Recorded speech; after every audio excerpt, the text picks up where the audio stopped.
Hello everyone. आज 7-8 महीने बाद अराउंड वापस से मैं आप लोगों का वेलकम करता हूँ मेरे चैनल पे। थोड़ा सा सबसे पहले तो सॉरी जो मैं लेट हुआ around 6 to 7 months। And finally second thing कि मैं सेकंड ईयर में आ गया, तो अब मैं 6 महीने जो फ्री हूँ आपका साथ बिल्कुल नहीं छोड़ने वाला हूँ।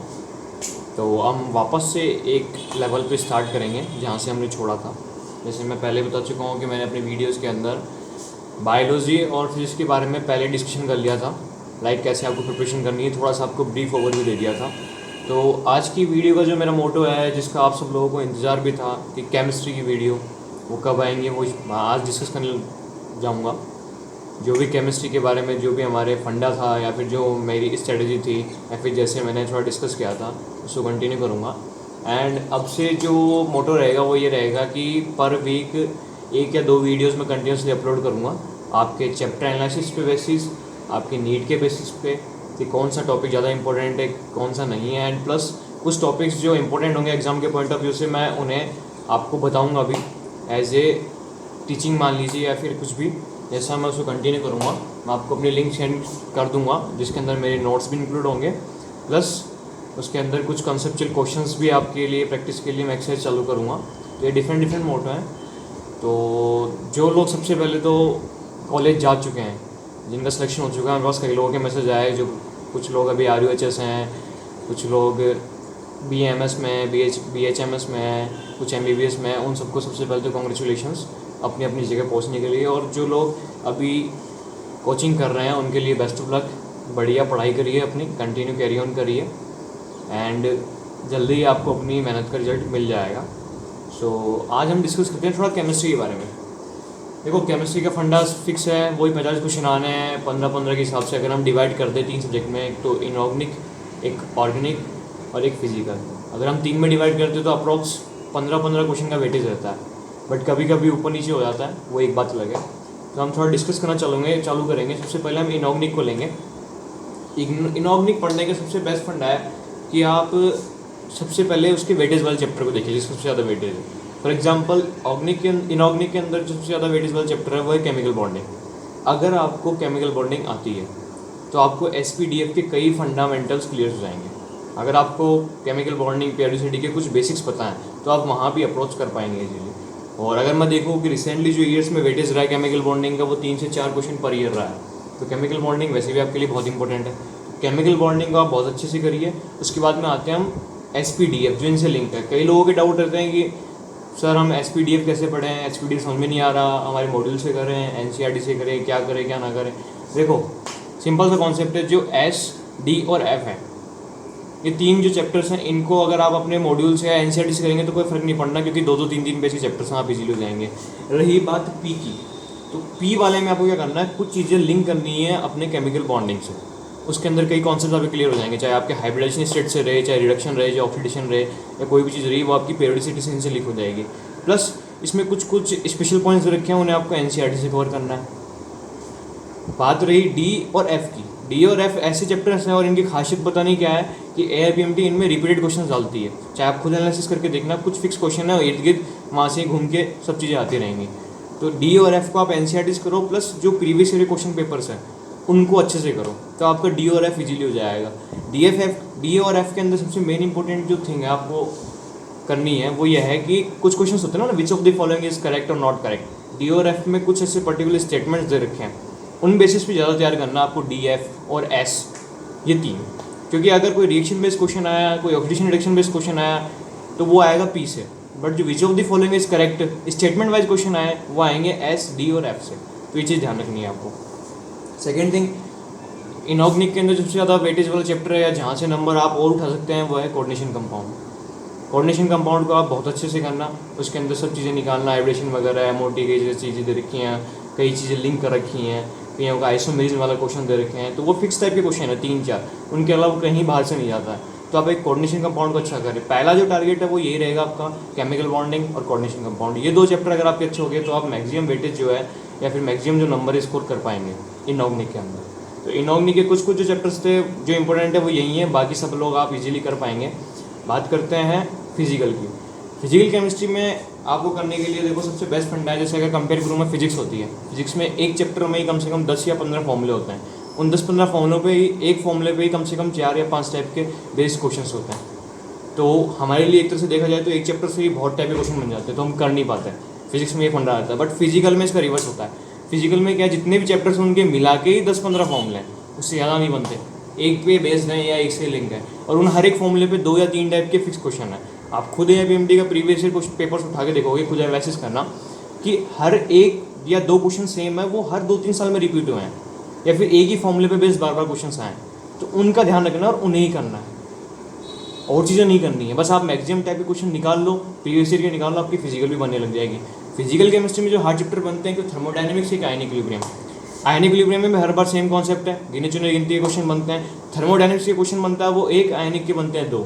तो अगर गलती से आपकी ये चीज़ें चैप्टर छूट भी जाते हैं या नहीं हो पा रहे तो कोई बड़ी बात नहीं है, इनका वेटेज वैसे ही कम है। जो अभी रिसेंटली वेटेज ज़्यादा हुआ वो इलेक्ट्रोकेमिस्ट्री का, तो आप इलेक्ट्रोकेमिस्ट्री से चैप्टर रहा उसको अच्छा करो। कुछ चैप्टर्स हैं जिनके क्वेश्चन ईजिली बन जाते हैं, जैसे रेडॉक्स वाले हैं, उनमें कुछ लगना होता है, बस बैलेंस करना होता है, बैलेंस वाले क्वेश्चन आ गए तो वो अच्छे से कर लो। तो फिजिकल केमिस्ट्री भी आपकी बहुत अच्छी तरीके से बन जाएगी, बस इसमें नंबर ऑफ क्वेश्चन की प्रैक्टिस ज़्यादा करो, और थोड़े जितने भी डिफरेंट टाइप के क्वेश्चन बन सकते हैं ना, उनका कलेक्शन कर लो एक जगह, या तो बुक के थ्रू या अपने मॉडल के थ्रू या अपनी एक कॉपी बना के कैसे उस कलेक्शन को रिपीट करो, वही होना है और वही क्वेश्चन रिपीट होना है। फिजिकल केमिस्ट्री का तो यही फंडा है। अब थोड़ा सा बात करते हैं, आते हैं ऑर्गेनिक पे। ऑर्गेनिक सबके लिए बहुत बड़ी प्रॉब्लम की होती है, क्रिएट करती है। ऑर्गेनिक का देखो यार, मेरा फंडा ये था, मतलब टीचर्स अलग अलग डिफरेंट तरीके से पढ़ाते हैं। कुछ लोग होते हैं जो रिएक्शन बेस्ड पढ़ाते हैं, like substitution reaction, elimination reaction, इन सब की एक रिएक्शन एक रही। और कुछ लोग होते हैं जो एल्केन, एल्कीन, एल्डिहाइड ऐसे डिवाइड करके पढ़ाते हैं। तो आपको जैसा पसंद आए वैसा पढ़ो, कोई प्रॉब्लम नहीं। मेरे टाइम में मैंने एल्केन, एल्कीन, एल्काइन ऐसे करके डिवाइड करके उनकी रिएक्शन वाइज उनको पढ़ा था और वही किया था। प्लस इसमें सबसे जो बेस्ट चीज़ है, आपको पहले IUPAC आनी चाहिए, एटलीस्ट बेसिक्स तो आने चाहिए। एटलीस्ट कोई IUPAC नेम आपके सामने आया तो आप उसका स्ट्रक्चर ड्रॉ कर सकें कि एक्चुअल में हो क्या रहा है, या फिर उसमें इलेक्ट्रॉन्स क्या है, कैसे डबल बॉन्ड है, ट्रिपल बॉन्ड की पोजीशन, वो आप आइडेंटिफाई कर सकें। नेक्स्ट थिंग, उसके बाद क्या है, आपको IUPAC बेसिक्स आने के बाद में रिएक्शन मैकेनिज्म, वो बहुत अच्छे से आना चाहिए, क्योंकि रिएक्शन मैकेनिज्म पूरी केमिस्ट्री का, ऑर्गेनिक का बेस है। अगर वो नहीं आता तो आप कुछ नहीं कर पाओगे। क्यों? क्योंकि ऑर्गेनिक में जो रिएक्शन मैकेनिज्म चैप्टर है, उसके अंदर हर एक रिएक्शन का बेसिस बता रखा है, हर चीज़ वहाँ से रिलेट होती है। अगर सबसे देखो 2 फंडे हैं, या तो आप मतलब पता है बेसिक चलते हुए कि ठीक है मैंने रिएक्शन मैकेनिज्म चैप्टर अच्छे से पढ़ा, कैसे मैकेनिज्म होता है, कैसे कोई रिएजेंट अटैक करता है, कैसे न्यूक्लियोफिलिक सब्स्टिट्यूशन होता है, कैसे इलेक्ट्रोफिलिक होता है, अगर वो बेस समझ में आ गया तो आपको मतलब रिएक्शन रटने की बहुत कम जरूरत पड़ेगी। आप डायरेक्ट देख के ही मतलब कैलकुलेट करके या फिर अपने ब्रेन वाइज ही एनालिसिस करके आप रिएक्शन को प्रोसीड कर देंगे और प्रोडक्ट बना देंगे, बाय प्रोडक्ट बना देंगे। बट अगर नहीं हो रहा है तो फिर दूसरा तरीका ये है, जिनकी ऑर्गेनिक वीक है, जिनका ब्रेन नहीं चल रहा है कि नहीं मुझे मैकेनिज्म समझ में नहीं आ रहा, वो अभी से ये काम करना, जितनी भी चैप्टर वाइज रिएक्शंस है, एल्केन, एल्कीन, उनको रटना चालू कर लेना, उनको बिल्कुल मगअप कर लो, दिमाग में बिल्कुल सेट कर लो कि हाँ ये ऐसा है, ऐसा मैकेनिज्म, ऐसा रिएजेंट का ये वर्क है। अगर तुम लास्ट में लेके बैठोगे तो कभी नहीं हो पाएगा। तो या तो सबसे बेस्ट हैबिट है कि अभी बैठो, डेली की 1 या 2 रिएक्शंस करो, उनका रिएजेंट और उनके रिएजेंट का वर्क और उनमें प्रोडक्ट क्या बन रहा है ये एनालिसिस करके डेली की 2 या डेली की 1 रिएक्शन उसको रटना चालू करो। जैसे आज मैंने एक पढ़ी, कल मैंने दूसरी पढ़ी, तो मैं पहली वाली को एक बार रिकॉल कर लूँगा, लाइक हाँ मैंने ये पढ़ लिया था, ये मैंने देखा था, ये रिएक्शन मैंने कर ली। तीसरे दिन तीसरी पढ़ो, ऐसे करते हुए अराउंड ज़्यादा कोई रिएक्शन नहीं है आपकी, 2 महीने के अंदर पूरी रिएक्शन खत्म होंगी और एग्जैक्ट आपको याद भी होंगी। सबसे बेस्ट फंडा है इन रिएक्शन को याद करने के लिए कि चलो ठीक है 1 या 2 बार नहीं, जब आप एक रिएक्शन लिखी या कोई भी, इसी में फंडा मत अपनाना, चाहे आप बायोलॉजी में पढ़ रहे हो चाहे फिजिक्स में पढ़ रहे हो, कोई भी फॉर्मूला है कुछ टुकड़ों में याद करो। एकदम से ऐसा नहीं कि मैंने पूरा वास्ट सिलेबस ले लिया, पूरे चैप्टर के फॉर्मूले ले लिए, पढ़ने बैठ गया, कभी नहीं हो पाएंगे आप, दिमाग और ख़राब हो जाएगा, पूरे चल के आ रहा है आखिरी।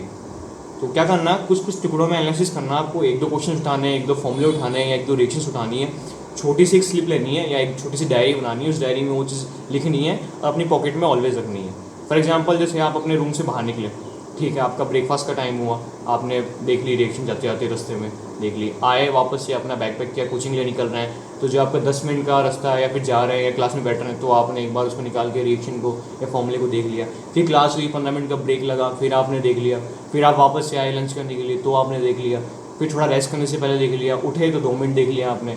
ऐसे करके आप दिन में जब उसको 10-15 बार रिकॉल कर देंगे ना, एक बार बस रीडिंग मार देंगे, देख लेंगे, तो आपके दिमाग में फिक्स हो जाएगी। ऐसे करते हुए आप 2 महीने के अंदर पूरी जितनी भी रिएक्शंस है, जो कुछ भी है, सब क्लियर कर देंगे आप। तो फंडा सबसे बेस्ट यही है। इस बेसिस पे आप तीनों सब्जेक्ट्स को इसके अंदर, केमिस्ट्री के अंदर तीनों के अंदर, इनऑर्गेनिक, ऑर्गेनिक और फिजिकल को लेके चलना सबसे बेस्ट यही है। प्लस केमिस्ट्री के अंदर आपको एक्स्ट्रा बुक्स करने की ज़्यादा जरूरत नहीं पड़ेगी। आपका जो स्टडी मटेरियल है, जो कोचिंग का मटेरियल है, जो आपके पास नोट्स पड़े हैं, वो ही मोर देन इनफ होते हैं। कोई एक्स्ट्रा बुक लगाने की जरूरत नहीं है। अगर फिर भी आपका मन करता है कि मुझे एक्स्ट्रा बुक्स लगानी है तो लगा सकते हैं, बट पहले आपको जो स्टडी मटेरियल है, जो क्वेश्चंस हैं और प्रीवियस ईयर पीएमटी के क्वेश्चंस हैं, उनको लगा लेना। उसके बाद में दूसरी बुक पे अप्रोच करना, क्योंकि सिलेक्शन जो रुकवाती है ना, वो फिजिक्स रुकवाती है, कभी बायो या केमिस्ट्री नहीं रुकवाती। और इसका पेपर इतना हार्ड भी नहीं बनता है, मैक्सिमम रिपीटेड क्वेश्चंस होते हैं। तो थोड़ा सा ध्यान रखने की जरूरत है, बस वो यही है। केमिस्ट्री को थोड़ा सा तरीके से करना, क्वेश्चंस वाइज रिपीट करते रहना क्वेश्चंस को, प्रीवियस ईयर को, और आपका काम हो जाएगा उससे। फिर भी अगर किसी को लगता है कि हाँ करना है, तो आप, मैंने जैसे बताया, आप दूसरी बुक्स ले सकते हैं। और इस चक्कर में मत पड़ना लाइक कि हाँ इस ऑथर की बुक अच्छी है या उस ऑथर की बुक अच्छी है। जहाँ आपको लगे ना क्वेश्चन थोड़े डिफरेंट हो रहे हैं, लग रहा है कुछ अलग है, उनको कर लो। टेस्ट पेपर्स जो होते हैं डिफरेंट इंस्टीट्यूट्स के ऑनलाइन मिलते हैं, उनको कर लो। या फिर सिंपल सा फंडा है, आपका कोई फ्रेंड है जिससे आपको ग्रुप सर्किल है 10 जनों का, तो आप लोग ऐसे टारगेट डिसाइड करा करो, लाइक भाई तू ये करके आएगा, आज इस चैप्टर के कुछ अच्छे क्वेश्चन हमें बताएगा जो रिपीटेड नहीं होंगे। भाई तू इस चैप्टर के रिपीटेड क्वेश्चन कुछ नहीं बताएगा, कुछ अलग बताएगा जो मेरे डिफरेंट होगा। ऐसे करके अगर आपने 10 बंदों का ग्रुप सर्कल भी बना लिया, तो उन 10 बंदों के अंदर रोज अगर वो बंदे आके एक क्वेश्चन में आपको कुछ डिफरेंट बता रहे हैं, कुछ अलग बता रहे हैं, अलग पैटर्न का बता रहे हैं, और वो एग्जाम के पॉइंट ऑफ व्यू से इंपॉर्टेंट, तो आपके 10 क्वेश्चन तैयार हो जाएंगे, प्लस 10 के 10 को फायदा है।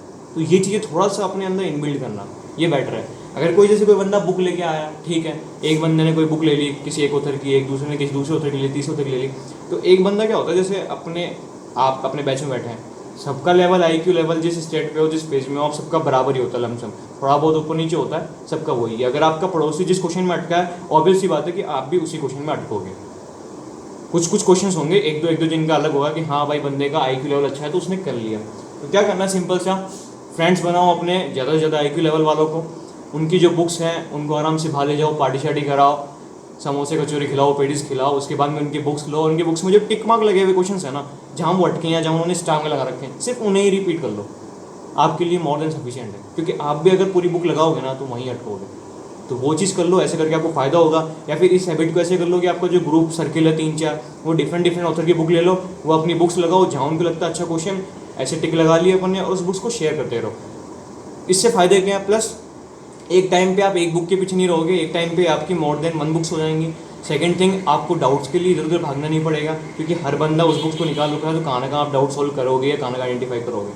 तो इससे आपके बहुत काम सही हो जाएंगे। तो थोड़ा इन चीज़ों को ध्यान रखना है, ऐसे रिवाइज करना है, थोड़ा केमिस्ट्री का यही है। बाकी आपकी जो क्वेरीज हो कुछ, तो आप मुझे मैसेज कर दीजिए, आपको मेरे व्हाट्सअप नंबर पता ही है। वैसे इसके अंदर नीचे कमेंट सेक्शन में भी आप कमेंट्स कर सकते हैं। हाँ, एक थोड़ा सा चेंजेस जो लेके आएंगे, प्लीज़ गाइज, जो मैंने नंबर दिए थे, आपसे कॉल कोई नहीं करेगा, क्योंकि मैं अटेंड नहीं कर पाता हूँ कभी भी। आप अपनी प्रॉब्लम्स को, जो भी आपकी प्रॉब्लम्स हैं या जो भी डाउट्स हैं आपके, वो आप अपने कमेंट सेक्शन में डालिए। मैं उसकी अलग से वीडियो बना के उसके सॉल्यूशन के लिए वीडियो अपलोड कर दिया करूँगा। तो वो चीज़ आपको थोड़ा ध्यान रखनी है। आपकी प्रॉब्लम चाहे आपकी रूटीन से रिलेटेड हो, चाहे उठने से रिलेटेड हो, चाहे पढ़ाई में मन नहीं लग रहा हो, या कुछ समझ में नहीं आ रहा हो, XYZ कोई भी प्रॉब्लम हो, आप मुझसे शेयर कर सकते हैं। मैं अपने बेसिस पे अपने एग्जांपल्स लेके, लाइक मैंने कैसे पढ़ाई की, क्या किया, मैं सब बताऊंगा। बस ये है कि आप लोग मुझे मैसेज करें और मैं मैसेज के साथ आपको आंसर देता रहूँगा। और थैंक यू वेरी मच अगर आप मेरा अभी तक भी वेट कर रहे हैं, क्योंकि कई लोगों के टीचर्स डे पे मुझे मैसेज आए, कई लोगों ने मुझे अभी भी रिक्वेस्ट की कि आप सर कंटिन्यू करिए वीडियो, तो मैं अब कंटिन्यू कर रहा हूँ इस वीडियो को। एंड 6 महीने तक मैं आपका साथ बिल्कुल नहीं छोड़ूंगा। बस आप कंटिन्यू अपडेट रहिए, मेरे चैनल को सब्सक्राइब करना मत भूलिए, सब्सक्राइब करिए और जो भी वीडियो आती है उस वीडियो को देखिए। प्लस मेरी फिजिक्स और बायोलॉजी की जो पहले मैं वीडियोस अपलोड कर चुका हूँ, उनके लिंक मैं इस डिस्क्रिप्शन में अपलोड कर दूँगा, उन्हें भी सीन कर लीजिए। आपको थोड़ा आइडिया हो जाएगा कि हमें थोड़ा कैसा ब्रीफ एनालिसिस करना है। इसके बाद में मैं चैप्टर वाइज और वीडियोज़ एनालिसिस बेसिस पे अपलोड करता रहूँगा, किस चैप्टर में क्या पढ़ना है, क्या नहीं पढ़ना, किसको ज़्यादा वेटेज देना है, या किसके मार्क्स, किससे ज़्यादा मार्क्स के क्वेश्चंस आए हुए हैं। तो वो चीज़ थोड़ी ध्यान रखनी है। तो इसके लिए सबसे बेस्ट है कि आप सब्सक्राइब कीजिए, बेल आइकन को प्रेस कीजिए और मेरे को फॉलो कीजिए। एंड जो भी प्रॉब्लम्स हो आप मुझे कमेंट सेक्शन में भेज सकते हैं। Okay, thank you very much guys, bye.